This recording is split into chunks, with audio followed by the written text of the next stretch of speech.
الحمد لله رب العالمين والصلاة والسلام على سيد الأنبياء والمرسلين محمد وآله وأصحابه أجمعين أما بعد فأعوذ بالله من الشيطان الرجيم بسم الله الرحمن الرحيم إن إبراهيم كان أمة قانتا لله حنيفا ولم يك من المشركين وقال تعالى يا أيها الذين آمنوا ادخلوا في السلم كافة ولا تتبعوا خطوات الشيطان إنه لكم عدو مبين وعن عبد الله بن عمر رضي الله تعالى عنهما قال قال رسول الله صلى الله عليه وسلم من تشبه بقوم فهو منهم وعن عبد الله بن مسعود رضي الله تعالى عنه قال من كثر سواد قوم فهو منهم ومن رضي عمل قوم كان شريك من عمل به صدق الله العظيم وصدق رسوله النبي الكريم ونحن على ذلك لمن الشاهدين والشاكرين والحمد لله رب العالمين. عزیزان محترم، بزرگوں اور دوستوں،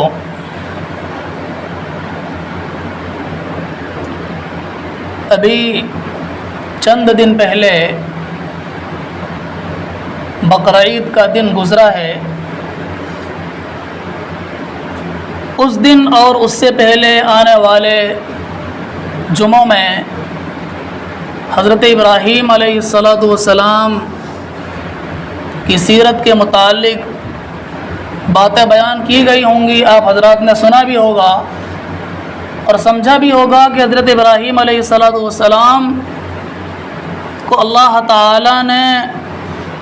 کس کس طرح آزمائشوں کے اندر ڈالا تھا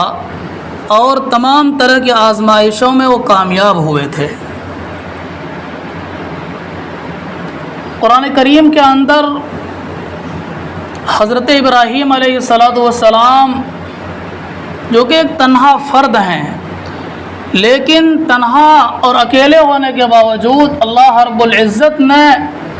ان کو ایک پوری امت قرار دیا ہے.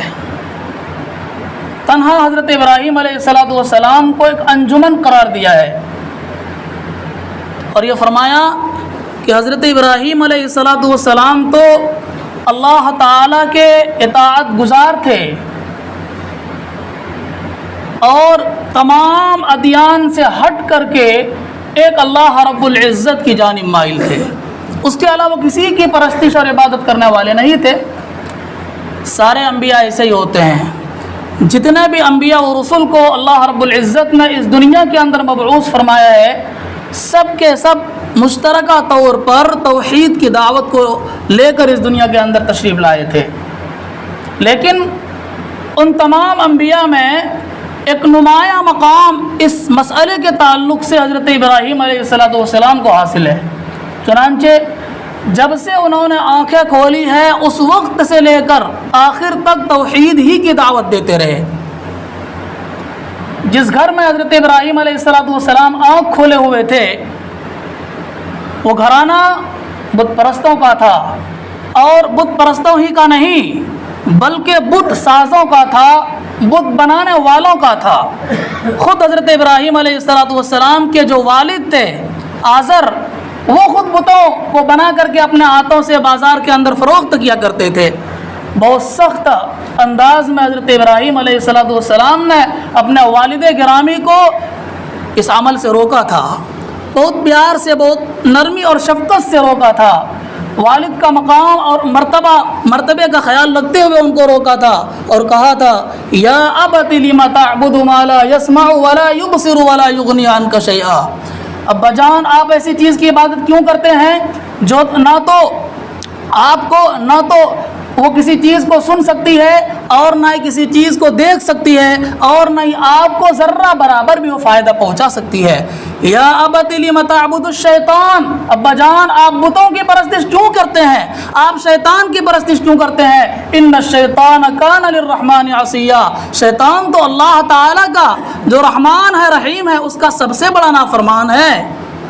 اس طرح سے حضرت ابراہیم نے اپنے والد کو سمجھایا تھا، لیکن نتیجہ کیا ہوا؟ چاہیے تو یہ تھا کہ والد کے سمجھ میں یہ بات آتی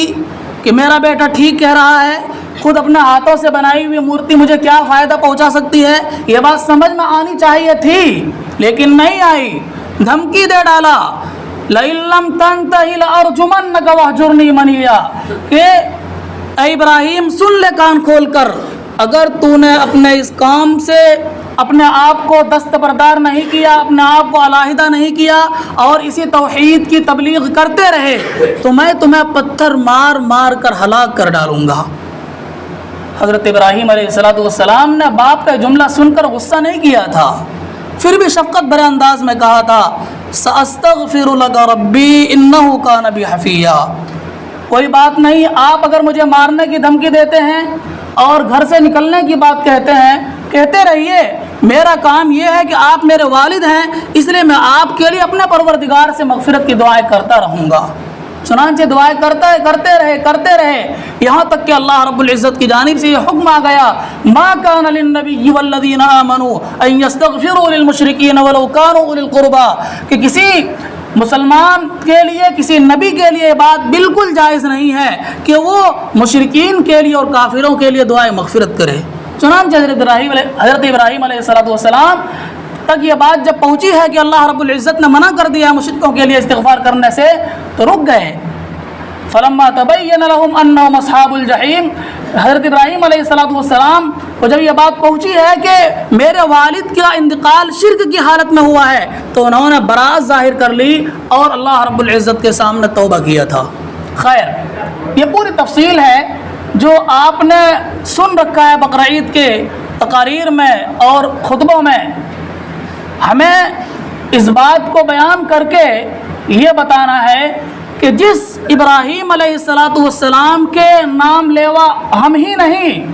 بلکہ یہود و نصارہ بھی یہ کوشش کرتے ہیں اور یہ جتانے کی کوشش کرتے ہیں کہ حضرت ابراہیم علیہ السلام کے ماننے والے ہم بھی ہیں۔ یہودیوں نے کیا کہا تھا کہ ہم بھی حضرت ابراہیم علیہ السلام کو ماننے والے ہیں، نصرانیوں نے بھی کہا تھا، عیسائیوں نے بھی کہا تھا کہ ہم بھی حضرت ابراہیم علیہ السلام کو ماننے والے ہیں۔ اللہ رب العزت اور مشرکوں نے بھی کہا تھا۔ اللہ رب العزت نے ان تینوں لوگوں کی تردید کرتے ہوئے فرمایا ما کان ابراہیم یہودیا ولا نصرانیا ولکن کان حنیفا مسلما، حضرت ابراہیم علیہ السلام نہ تو یہودی رہے ہیں اور نہ ہی عیسائی، کیونکہ یہودیت اور عیسائیت کا رواج تو حضرت ابراہیم علیہ السلام کے بہت بعد ہے۔ یہودیت کی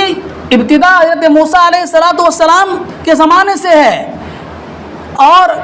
عیسائیت کی ابتدا تو حضرت عیسیٰ علیہ السلام کی شریعت کے نازل ہونے کے بعد سے ہے، اور حضرت ابراہیم علیہ السلام ان دونوں سے بہت پہلے کے ہیں، تو حضرت ابراہیم علیہ السلام یہودی اور نصرانی کیسے ہو سکتے ہیں؟ وما کان من المشرکین، حضرت ابراہیم علیہ السلام کا تعلق مشرکوں سے بھی نہیں تھا، ولکن کان حنیفا مسلما، لیکن وہ ایک سچے پکے مسلمان تھے، صرف اللہ کی عبادت کرنے والے تھے، توحید پرست تھے، کسی دوسرے معبود کی عبادت کرنے والے نہیں تھے۔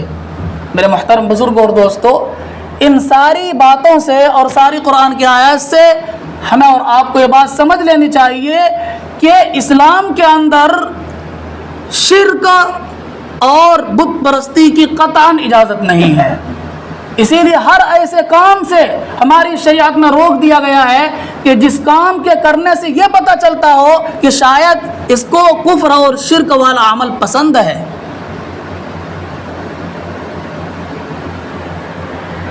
یہ ہے حضرت ابراہیم علیہ السلام، لیکن ہمارا اور آپ کا حال کیا ہے آج کل؟ دیکھنے میں تو یہاں تک آیا اور آتا رہتا ہے کہ مسلمان ہمارے ہندو بھائیوں کو خوش کرنے کے لیے ان کے رسم و رواج سے الگ ہونے کو ضروری نہیں سمجھتے، بلکہ ان کے رسم و رواج کو انجام دینے کا اپنے آپ کو مکلف بنا لیتے ہیں اور ان کے مذہبی رسم و رواج کے اندر شریک ہوتے ہیں اور ایسا کام کرتے ہیں کہ جو کام خالصتاً مشرکوں اور کافروں کا ہے۔ مثال کے طور پر رنگ کے ذریعے سے خوشی منانا ہندوؤں کا کام ہے۔ سب جانتے ہیں کہ ہولی رنگ کا تہوار ہے، رنگ کی عید ہے ان لوگوں کی، اسی کے ذریعے سے خوشی مناتے ہیں۔ لیکن بعض ہمارے ایسے بھی ناواقف اور نادان مسلمان ہمیں نظر آئے کہ جنہوں نے خوشی کا اظہار رنگ کے ذریعے سے کیا ہے، چاہے جس موقع پر بھی کیا ہو۔ اسلام اس بات کی قطعاً اجازت نہیں دیتا کہ آپ اپنے خوشی کا اظہار ایسی چیز کے ذریعے سے کریں کہ جو غیروں کا طریقہ ہے، جو غیروں کے مذہب کے اندر بالکل رواج بن چکا ہے، ایسے طریقے پر خوشی منانے کی اسلام قطعاً اجازت نہیں دیتا۔ یاد کیجئے الیکشن کے زمانے کو، کیا نہیں کیا مسلمانوں نے، طرح طرح کی ویڈیوز آئی فیس بک پہ، واٹس ایپ پہ، نوجوان بالکل خوشی سے ہندو قوم کے ساتھ رنگ لگوا کر کے گال پر، ماتھے پر، کہاں کہاں پتہ نہیں، اور تصویر وائرل کرتے ہیں، خوشی مناتے ہیں، سوچتے ہیں کہ ہم نے ایک کو جتا کر کے بہت بڑا تیر مار لیا ہے اور بہت بڑا مقصد ہم نے حاصل کر لیا ہے، گویا کہ اسلامی سلطنت کو ہم نے قائم کر دیا ہے۔ اس طرح خوشی کا اظہار کرتے ہیں۔ ذرا سوچئے کہ ایسا کام آپ کر رہے ہیں کہ اگر احتیاط نہ کیا جائے اور کھلے انداز میں کہہ دیا جائے تو اس میں کوئی شبہ نہیں ہوگا کہ آپ نے چونکہ مشرک کے عمل سے رضامندی ظاہر کی تھی،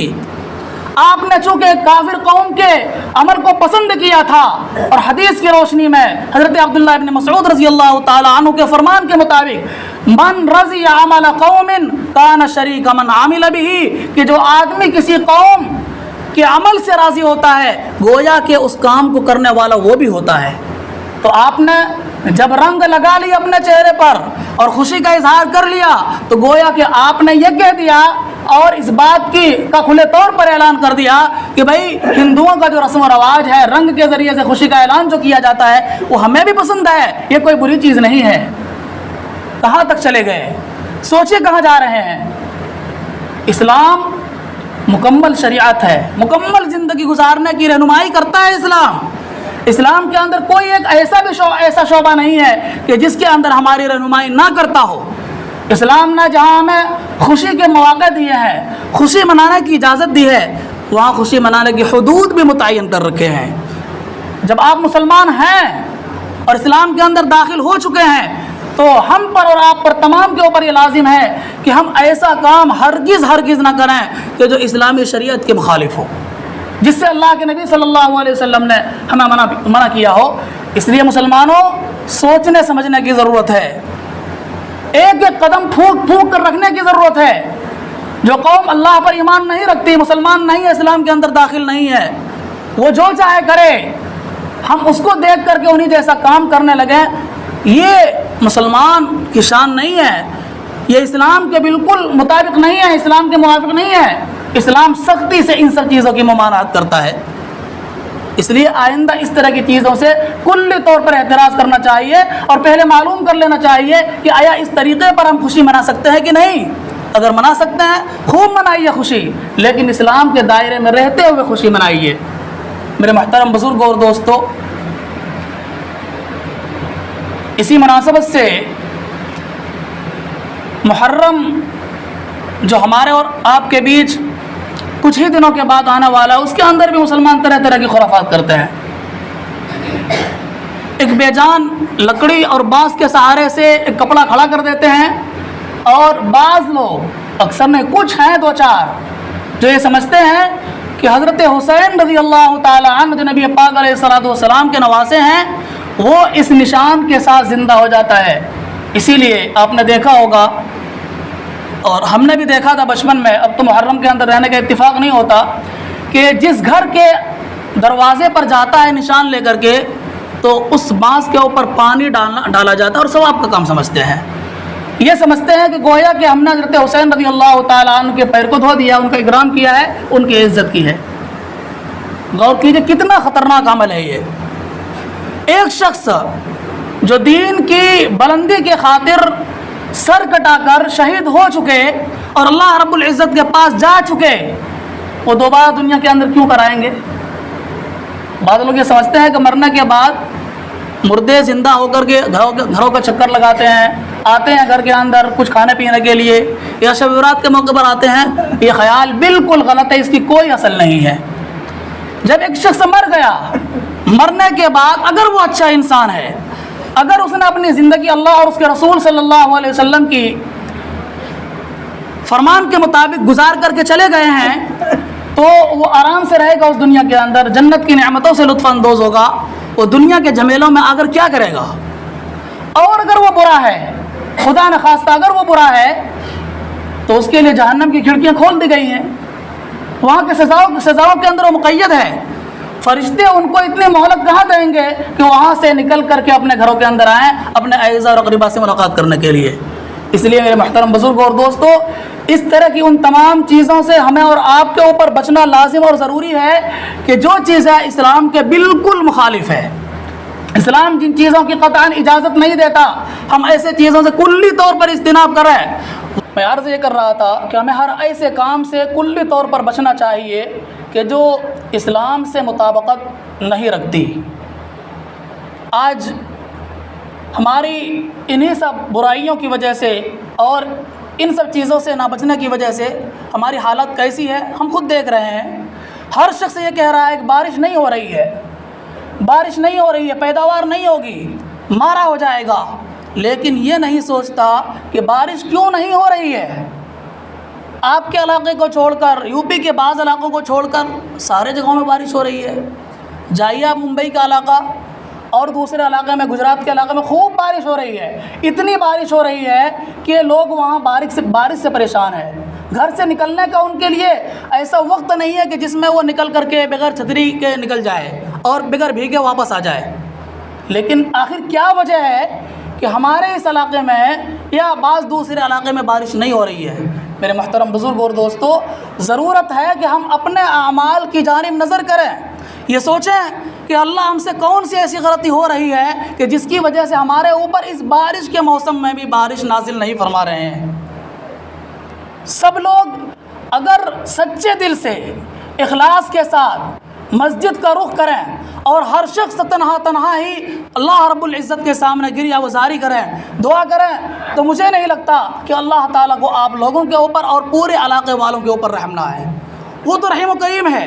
وہ آپ لوگوں کو ہر چیز دینے کے لیے تیار بیٹھا ہے، لیکن ہم ہیں کہ پریشانی اور مصیبت جھیلتے ہوئے بھی اللہ رب العزت کی جانب، اللہ رب العزت کے دربار میں حاضر ہو کر اس سے مانگنے کے لیے تیار نہیں ہیں۔